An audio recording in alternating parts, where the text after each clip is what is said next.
বাংলাদেশে আপনি ধরে ধরে কয়েকজনকে নিরাপত্তা দিয়ে তো পারবেন না।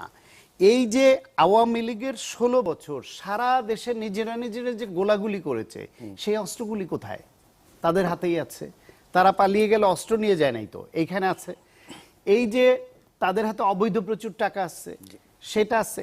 এই যে ইয়েগুলি থানাগুলি লুট হয়েছে, 5700-র উপরে অস্ত্র লুট হয়েছে, তার মধ্যে 1300-র উপরে এখনো উদ্ধার হয় নাই, হেডকোয়ার্টার বলছে। তার যেগুলো জমা দিয়েছে ওগুলো নাকি কেউ কেউ অভিযোগ করেন যে কাজের অস্ত্র রেখে অকাজেরটা জমা দিয়েছে, তার মানে কাজেরটা রেখে দিয়েছে। এখন এই অস্ত্র চালানোর জন্য আবার পেশাদার খুনি সন্ত্রাসী দরকার।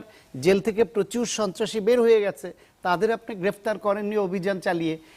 তারপরে উল্টে আরো অনেক পেশাদার খুনি সন্ত্রাসীদের জামিন দিয়ে দিয়েছেন। তাহলে আপনার পেশাদার খুনি আছে, সন্ত্রাসী আছে, পর্যাপ্ত অস্ত্র আছে, সেগুলো উদ্ধারের জন্য কোনো কার্যকর অভিযানও চালালেন না। এখন হাদি হত্যার উদ্দেশ্যে তাকে গুলি করার পরে একটু নড়ে চড়ে বসেছেন কেন? তার আগে সরকারের গোয়েন্দাদের রিপোর্ট নাই, তারা জানে না এই অবৈধ অস্ত্রের ব্যবহার আওয়ামী লীগ কিভাবে করবে। হাসিনা যেই নির্দেশ দিয়েছেন, যে অডিওটা নিয়ে আমি অবাক হই না, একটা সাইকোপ্যাথ, খুনি, গণহত্যাকারী, সে তো আগেও এরকম বলেছে ক্ষমতার চেয়ারে বসে থাকতে, আর এখন তো উন্মাদ হয়ে গেছে ক্ষমতারই, সে তো বলবেই।